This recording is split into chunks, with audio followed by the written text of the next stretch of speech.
नमस्कार, आपण पाहताय कोकणचं नंबर 1 महा चॅनल कोकण 7 लाईव्ह बातमीपत्रात आपलं स्वागत। सुरुवात करूया हेडलाईन्सनं। कोकण 7च्या दिवाळी अंकाला राज्यस्तरीय सन्मान। सावंतवाडीत चालत्या दुचाकीनं घेतला पेट आणि उद्धव ठाकरेंनी दिला अजित पवारांच्या आठवणींना उजाळा। आता पाहूया सविस्तर बातम्या।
आज कणकवलीमध्ये जिल्हाधिकारी तृप्ती धोंडमिसे यांच्या उपस्थितीत हिंद की चादर हा स्फूर्त उपक्रम साजरा होत आहे। मॅडम, आज तुम्ही मोठ्या संख्येने या मुलांच्या उपस्थितीत हा उपक्रम हिंद की चादर स्फूर्ती उपक्रम साजरा केला, नेमका काय उद्देश आहे?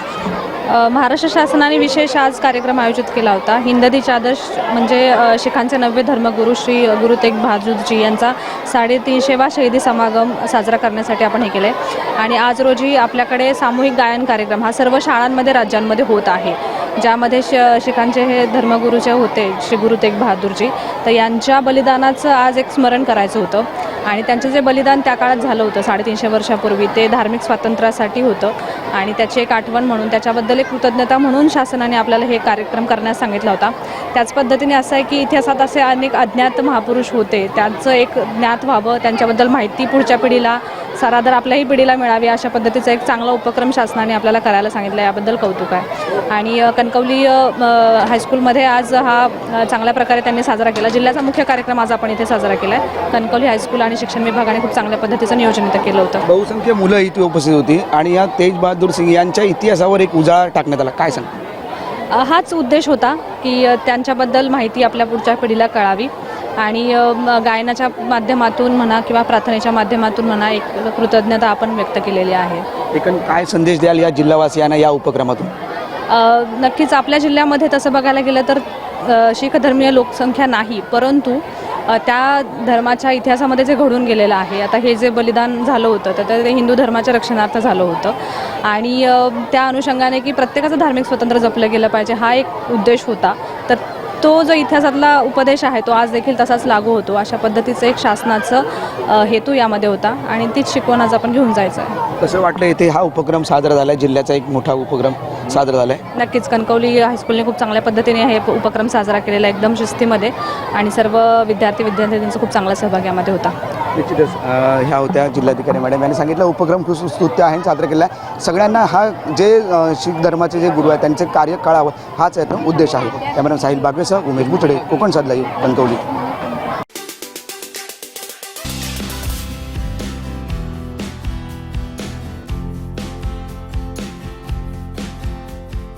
स्वच्छतेमुळे आरोग्य सुदृढ राहतं आणि समाज निरोगी बनतो असा संदेश देत संत गाडगेबाबा महाराज यांच्या जयंतीनिमित्त शहरात आयोजित महास्वच्छता अभियानाचा समारोप आज करण्यात आला. प्रभारी नगराध्यक्ष ॲडव्होकेट अनिल निरवडेकर यांनी नागरिकांना स्वच्छतेचं महत्त्व पटवून देत कचरा करू नका, घराभोवती स्वच्छता ठेवा, शहर आपोआप स्वच्छ राहील असं आवाहन केलं. सावंतवाडी नगर परिषद आयोजित या अभियानाच्या समारोप कार्यक्रमास आरोग्य व क्रीडा सभापती सुधीर आडिवरेकर, नियोजन व वित्त सभापती आनंद नेवगी, पाणी पुरवठा सभापती प्रतीक बांदेकर, नगरसेविका सुनीता पेडणेकर, नीलम नाईक, स्नेहा नाईक, ॲडव्होकेट सायली दुभाषी, माजी नगरसेवक विलास जाधव, ठाकरे शिवसेनेचे नगरसेवक देवेंद्र टेमकर, नगर परिषद अधिकारी वैभव अंधारे, विनोद सावंत तसंच कर्मचारी, विद्यार्थी, पोलीस प्रशासन, महिला बचत गट व समता महिला मंडळ सहभागी झाली.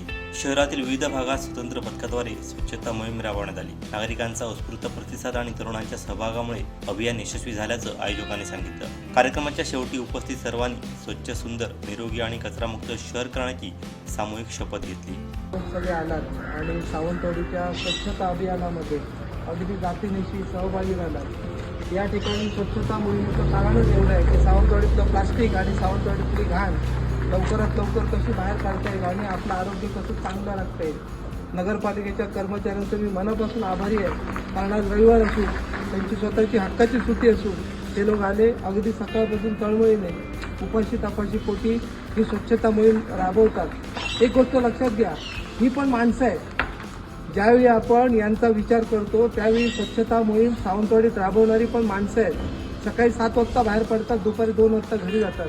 अशावेळी आपली पण नैतिकता आहे की तो कचरा जो आहे तो प्रॉपर जे कोण घंटागाडीवाले येतात ते जिथे आपल्याला टाकायचं आहे तिथेच तो द्यायचा आहे. अशावेळी मी सावंतवाडी नगर परिषदेमार्फत सगळ्यांना नम्र विनंती करेन की कचरा कुठेही फेकू नका. याच्यानंतर कचरा असा सार्वजनिक ठिकाणी फेकताना दिसला की त्या ठिकाणी फाईन होईल. एवढं मी या ठिकाणी आपल्याला सांगू इच्छितो. या प्रभागाचे नगरसेवक देवळा सूर्याजी हे सामाजिक कार्यात नेहमी कळकळीने पुढे असतात. खरोखरच तुमचं मनापासून या ठिकाणी मी नगर परिषदेमार्फत आभार मानतो, कारण तुम्ही सकाळी 8 वाजल्यापासून या स्पॉटवर राहून स्वच्छता मोहीम राबवली.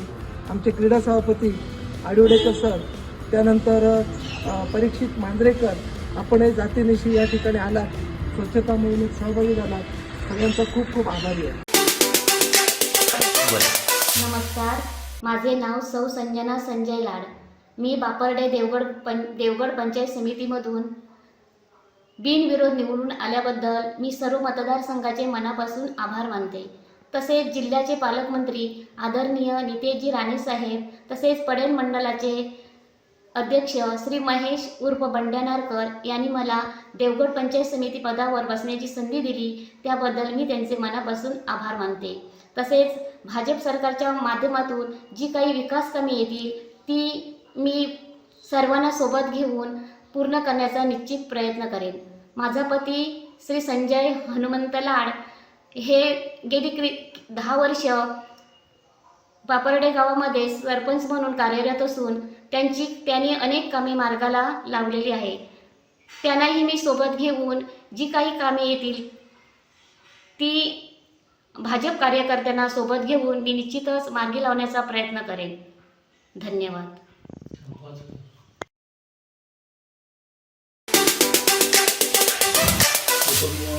मी सरपंच हे माझं दुसरं टर्म आहे. म्हणजे गेल्या 2017 साली सुरुवातीला जो लोकनियुक्त सरपंच म्हणून शासनाच्या अधिपत्याखाली निवडणूक झाली, त्यामध्ये पहिल्यांदाच मी लोकनियुक्त सरपंच म्हणून 2017 साली निवडून आलो आणि 2017 ते 2022 परंतु मी जे काम केलं त्या कामाच्या अनुषंगाने गावाने मला परत पुन्हा एकदा दुसऱ्यांदा सरपंच पदाची संधी दिली आणि मधल्या कोरोनाच्या काळात जे काय काम केलं गावासाठी त्याचंच मला ते बक्षीस गावाने दिलं असं म्हणावं लागेल. तसेच विकास कामं करताना माननीय आता सध्याचे पालकमंत्री नितेश राणे साहेब यांच्या माध्यमातून बऱ्याचपैकी निधी गेल्या 8 वर्षात माझ्या गावाला मिळाला आहे आणि त्यांच्या ज्या निधीमुळे मी गावाचा विकास करू शकलो आणि माझे पूर्वीचे तत्कालीन ग्रामसेवक श्री शिवराज राठोड आणि जाधव या 2 ग्रामसेवकांच्या मदतीने गावाला सन 2019-20चा संत गाडगेबाबा स्वच्छता अभियानातील महाराष्ट्र राज्यातील प्रथम पुरस्कार ज्याचं रोख रक्कम आहे 40 लाख रुपये असा मानाचा बहुमान मला त्या माझ्या ग्रामपंचायतीला मिळाला आणि प्रत्येक वेळी स्वच्छतेच्या बाबतीत माझी बापरडे ग्रामपंचायत ही अग्रेसर राहिली.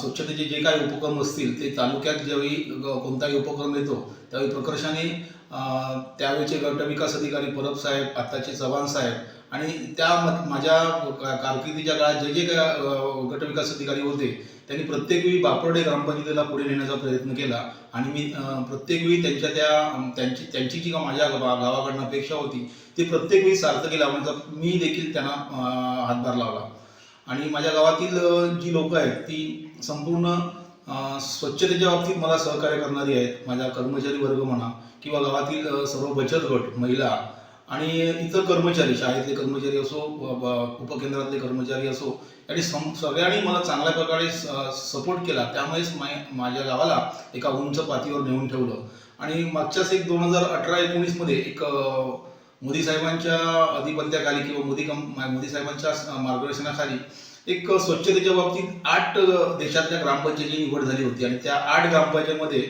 मी अभिमानाने सांगेन की माझ्या बापरडे गावची एक 2 मिनिटाची क्लिप त्यावेळी दिल्लीला दाखवण्यात आली आणि असे खूप सारे कार्यक्रम मी गावात केलेले आहेत किंवा विकास कामं केलेली आहेत. अजून माझी 2 वर्ष शिल्लक आहेत आणि माझ्या सौ संजना लाड या सध्याच झालेल्या पंचायत समिती निवडणुकीमध्ये बिनविरोध निवडून आले आहेत. यामध्ये माझ्या गावातील सर्व ग्रामस्थांचं मी मोठ्या व्यासपीठावर आभार तर मानेनच, परंतु या प्रसंगी या मंडल तालुका अध्यक्ष श्री बंड्या नारकर तसेच रवी पायेकर यांनी देखील खूप मदत केली या इलेक्शनच्या काळात. माझ्या मॅडमना बिनविरोध निवडून आणण्यासाठी त्यांनी सगळ्यांना म्हणजे आमदार साहेबांनी केलेला विकास पटवून दिला आणि त्या आमदार साहेबांच्या विकासावरतीच माझी सौ संजना लाड ही या पंचायत समितीमध्ये बापरडे पंचायत समिती बिनविरोध निवडून आली. तसेच प्रत्येक पॉज केलेला आहे. तसेच या सर्व गोष्टीमध्ये मी विशेष करून पालकमंत्री साहेब श्री नितेशजी राणे यांचे खूप खूप आभार मानेन, कारण त्यांच्यामुळेच माझी 8 वर्षाची कारकीर्द ही प्रकर्षाने बहरत गेली आणि पुढची अजून 2 वर्ष शिल्लक आहेत ती मला माननीय पालकमंत्री साहेबांच्या मार्गदर्शनाखाली खूप मोठं काम आमच्या बापरडे गावात करायचं आहे. तसेच माझ्या आता मिसेस पंचायत समिती सदस्य बापरडे या पंचायत समिती निवडून आले तर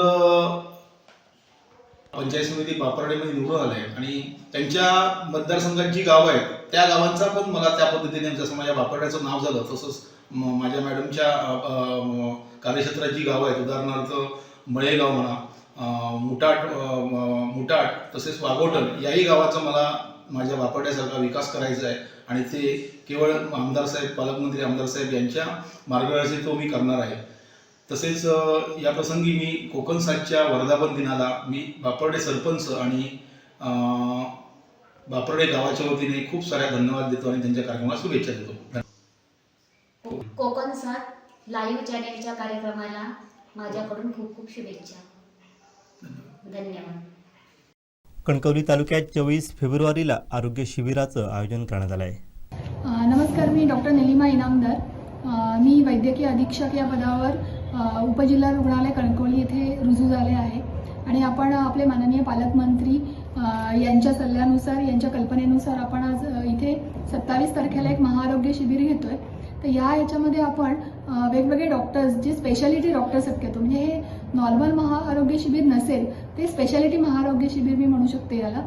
तर याच्यामध्ये कार्डिओलॉजिस्ट आपल्याकडे येतील, एंडोक्रायनॉलॉजिस्ट येतील, गायनेकोलॉजिस्ट येतील, ऑन्कोलॉजिस्ट येतील, जनरल सर्जन, ऑर्थोपेडिक सर्जन, त्याच्यानंतर युरोलॉजिस्ट असे वेगवेगळे स्पेशालिस्ट लोक आपण खास याच्यासाठी बोलवतोय आणि यासाठी आपण 3 दिवसापासून 23 पासून ते 25 पर्यंत वेगवेगळ्या आरएचच्या ठिकाणी वेगवेगळ्या तालुक्यामध्ये आपण छोटी छोटी स्क्रीनिंग शिबिरं आयोजित केलेली आहेत आणि या स्क्रीनिंग शिबिरामध्ये जे आपले काही लाभार्थी किंवा जे पेशंट निघतील यांना आपण स्पेशालिटी कॅम्प 27 तारखेला सकाळी 9 ते 3 या वेळामध्ये उपजिल्हा रुग्णालय कणकवली इथे आपण ठेवलेला आहे. तरी मी सगळ्यांना आवाहन करते की आपण आपल्या पालकमंत्र्यांच्या कल्पनेनुसार या शिबिराचा लाभ घ्यावा. गाव पातळीवर तालुका म्हणजे आपले जे तालुका आरोग्य केंद्र वगैरे आहेत त्यांच्या माध्यमातून ह्या शिबिराला लाभार्थी मिळाले असे एक नियोजन होतं, त्याबद्दल काय सांगा? तर इकडे आपण 23 पासून मी तुम्हाला म्हटलं 23 पासून 23ला वैभववाडीला कॅम्प आहे, 24ला कणकवलीमध्ये आणि मला वाटतं 25 तारखेला आपण मालवणला कॅम्प ठेवलेले आहेत आणि या ठिकाणी PSC मध्ये हे सगळे आरएचच्या ठिकाणी PSC मधले जे काही लाभार्थी आहेत त्यांना आपण तिथे स्क्रीनिंग करतोय आणि या स्क्रीनिंगसाठी सुद्धा आपण आपल्या इथले काही स्पेशालिस्ट डॉक्टर तिथे पाठवतोय आणि मग त्यांच्याकडनं स्क्रीनिंग करून घेतोय आणि अगदी आपण चाळणी लावून अगदी जे पेशंटना खरंच गरज आहे अशाच पेशंटना आपण इथे बोलून त्यांचा कॅम्प करतोय म्हणजे जेणेकरून आपण नुसतं कॅम्प देणं हे उद्दिष्ट नाहीये, तर त्यांना पूर्णपणे शेवटपर्यंत सेवा देणं आणि त्यांना रोगापासून पूर्ण मुक्त करणं हे आपलं ध्येय आहे. अजित पवारांबाबत जितेंद्र आव्हाड यांनी काय भावना व्यक्त केली पाहूयात. हे मला अत्यंत वाईट वाटतंय कारण का मी जेव्हा विधानसभेत 2000 साली आलो म्हणजे विधिमंडळामध्ये तेव्हापासून मी अजितदादांना बघतोय, किंबहुना अजितदादांच्या सुरुवातीच्या काळापासून आम्ही अजितदादांबरोबर होतो कारण का मी या पक्षाच्या एकंदर प्रक्रियेमध्ये 1987-86 साली आलो तेव्हा अजितदादा पण तरुण वयातच विधानसभेत येत होते. एक असा खूप वेगाने चालणारा, खूप पटापट निर्णय घेणारा अजितदादांचा स्वभाव वेगळा होता. ठीक आहे, मध्यंतरीच्या काळामध्ये थोडंसं वितुष्ट आलं, पक्ष वेगळे झाले, तेव्हा आमच्यामध्ये खूप वादविवाद झाले, पण तो माणूस ग्रेट होता. माजी मुख्यमंत्री उद्धव ठाकरे यांनी सभागृहात बोलताना अजित पवार यांच्या आठवणींना उजाळा दिलाय. पाहूयात. ज्या वेळेला ही दुर्घटना घडली आणि मध्यरात्रीच्या सुमारास मी तिकडे सहकुटुंब गेलो तेव्हा ती बारामती पोरकी झालेली मला वाटली. निशब्द तर होतीच, मध्यरात्र तर झालेली होतीच, पण त्यावेळेला अशी आनंदाने एक भरलेली बारामती पूर्णपणे पोरकी झालेली मला जाणवली. हे माणसाचं वैशिष्ट्य असतं. अर्थ खातं तर त्यांनी सांभाळलंच, पण जेव्हा लॉकडाऊनमध्ये मंत्रालय बंद होतं आणि जवळपास अर्थचक्र थांबते की काय अशी परिस्थिती होती, त्याही वेळेला या माणसाने कसा काय तो समतोल साधला, कोणती योजना बंद पडू न देता महाराष्ट्राचं अर्थचक्र सुरू ठेवलं. हे फार त्याला एक कसब लागतं, कौशल्य लागतं, जे अजितदादांकडे होतं. कर्जमुक्ती तर आम्ही आधी केलीच होती. ती कर्जमुक्ती पार पाडणं गरजेचं होतं. पैशाचे स्रोत सगळे थांबलेले होते, पण तरी देखील कर्जमुक्ती करून दाखवली. शिवभोजन ही गोरगरिबांसाठी जी योजना आम्ही सुरू केली होती ती 10 रुपयाची थाळी ही 5 रुपयात करणं हे गरजेचं होतं. पैशाची आवक काही नव्हती, पण तरी सुद्धा अजितदादांनी ते करून दाखवलं. अशा अनेक गोष्टी मला सांगता येतील. त्याही काळामध्ये मंत्रालय बंद होतं, पण महाराष्ट्र बंद नव्हता. महाराष्ट्र हा चालू होता. त्याचे सगळे कारभार, उद्योग आणि विकास कामं सुद्धा अगदी शिवसेना प्रमुखांच्या नावाने जो आपण समृद्धी महामार्ग केलाय तो सुद्धा त्यांनी थांबू दिला नव्हता. अटल सेतूचं काम त्यांनी थांबू दिलं नव्हतं. ते सुद्धा लॉकडाऊनच्या काळात सुरू ठेवणं हे फार मोठं जिकरीचं होतं. हे कसं काय त्यांनी केलं हे सुद्धा एक कसब आहे. 50 वर्षांची दिवाळी अंक स्पर्धा परंपरा असलेल्या मराठी वृत्तपत्र लेखक संघाकडून कोकणसाठच्या यंदाच्या दिवाळी अंकाला कृष्णराव भानुचे स्मृती उत्कृष्ट दिवाळी अंक हा मानाचा राज्यस्तरीय पुरस्कार जाहीर झाला आहे. 27 फेब्रुवारीला मराठी भाषा दिनी शानदार समारंभात या पुरस्काराचं वितरण होणार आहे. मुंबई मराठी वृत्तपत्र लेखक संघ आयोजित राज्यस्तरीय दिवाळी अंक स्पर्धेत सहभागी राज्यभरातील शेकडो दिवाळी अंकातून कोकणसाठची अभिनंदनीय निवड करण्यात आली. संघाचे अध्यक्ष रवींद्र मालुसरे यांनी हा निकाल जाहीर केला आहे. यंदाच्या दिवाळी अंकात कोकणच्या राखणदार संस्कृतीला विशेष अग्रस्थान देताना कोकण साधने दिवाळी अंकातील आशयघन लेखन, अभ्यासपूर्ण मांडणी आणि कोकणच्या रांगड्या संस्कृतीचं जतन करणारी भूमिका मांडल्यानं यामुळे या अंकाला परीक्षकांची विशेष दाद मिळाली. या अंकातून कोकणच्या परंपरा, लोकसंस्कृती, सामाजिक वास्तव आणि वैचारिक परंपरा यांचा प्रभावी वेध घेण्यात आला होता. कोकणसाठच्या याच दिवाळी अंकाचं गावडेकाका महाराज, युवराज लखमराजे भोसले, मुख्यमंत्र्यांचे माजी माहिती अधिकारी सतीश पाटणकर, संपादक संदीप देसाई यांच्या प्रमुख उपस्थितीत या दर्जेदार दिवाळी अंकाचं कोकणसाजच्या प्रधान कार्यालयात शानदार प्रकाशन झालं होतं. त्यानंतर वाचक व साहित्यिक वर्गातून कोकणसाजच्या दिवाळी अंकाचं उत्स्फूर्तपणे कोकणवासियांनी स्वागत केलं होतं. आणि आता तर राज्यभरातील अनेक दर्जेदार दिवाळी अंकांमध्ये कोकणसाजने आपली वेगळी छाप अधोरेखित करताना राज्यस्तरीय पुरस्काराला गवसणी घातली आहे. हा पुरस्कार व पारितोषिक वितरण सोहळा कविश्रेष्ठ कुसुमाग्रज यांच्या जयंतीनिमित्त साजऱ्या होणाऱ्या मराठी भाषा गौरव दिनाचं औचित्य साधून शुक्रवार 27 फेब्रुवारीला सायंकाळी 5:30 वाजता दादर येथील दादर सार्वजनिक वाचनालय आणि काशीनाथ झुरू हॉल ट्रस्ट येथे होणार आहे. कोकणसाजला मिळालेल्या या राज्यस्तरीय सन्मानामुळे कोकणातील वाचक, लेखक आणि साहित्यप्रेमींमध्ये उत्साहाचं वातावरण निर्माण झालं आहे.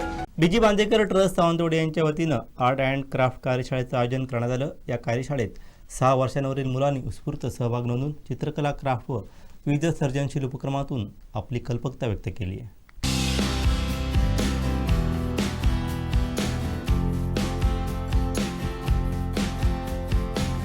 डी.जी. बांदेकर ट्रस्ट सावंतवाडी यांच्या वतीनं आर्ट अँड क्राफ्ट कार्यशाळेचं आयोजन करण्यात आलं.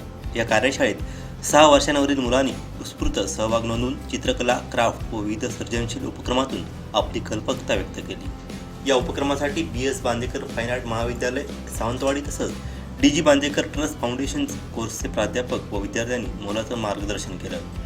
कार्यक्रमास तुकाराम मोरजकर, धनंजय परब, सुभाष राव यांचं मार्गदर्शन लाभलं. तसंच महाविद्यालयाच्या प्रथम वर्षातील विद्यार्थी कौस्तुभ सरस्कर, ओमकार बागवे, मिहित पिंगळे, श्रेष्ठासिंग ठाकूर, रितेश पुरी, अनिश कमलाकर, आविष्कार शिंदे, पूर्वा चांदरकर व सानवी गावकर यांनी विद्यार्थ्यांना प्रत्यक्ष मार्गदर्शन करून कार्यशाळा यशस्वी करण्यास सहकार्य केलं व कार्यशाळेतील विशेष आकर्षण म्हणून स्टॉप मोशन प्ले ॲनिमेशन या तंत्राचं विद्यार्थ्यांनी मुलांना प्रत्यक्ष प्रात्यक्षिक करून दाखवलं.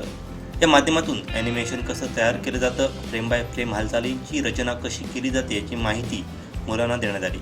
या प्रात्यक्षिकामुळे विद्यार्थ्यांमध्ये कुतूहल व सर्जनशीलतेची नवीन दृष्टी निर्माण झाली. यावेळी ट्रस्टचे अध्यक्ष गोविंद बांदेकर व सचिव ॲडव्होकेट अनुराधा बांदेकर यांनी सर्व मार्गदर्शक, विद्यार्थी व सहभागी यांचे विशेष आभार मानले.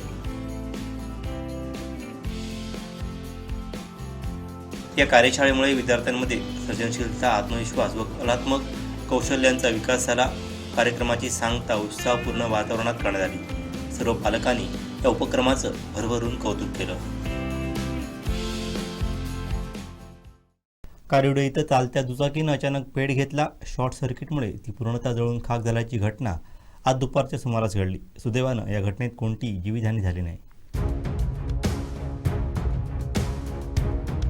कारिवडे गावातील वायरमन ऋषिकेश परब आपल्या दुचाकीवरून जात असताना अचानक वाहनातून धूर निघू लागला. काही क्षणातच दुचाकीनं पेट घेतला. प्रसंगावधान राखत त्यांनी तात्काळ दुचाकी बाजूला घेत सुरक्षित अंतर राखल्यामुळे मोठी दुर्घटना टळली. घटनेची माहिती मिळताच परिसरातील नागरिकांनी घटनास्थळी धाव घेतली. काही नागरिकांनी आग विझवण्याचा प्रयत्न केला, मात्र काही मिनिटातच दुचाकी पूर्णतः जळून खाक झाली. प्राथमिक अंदाजानुसार शॉर्ट सर्किटमुळे आग लागल्याचं सांगितलं जात आहे.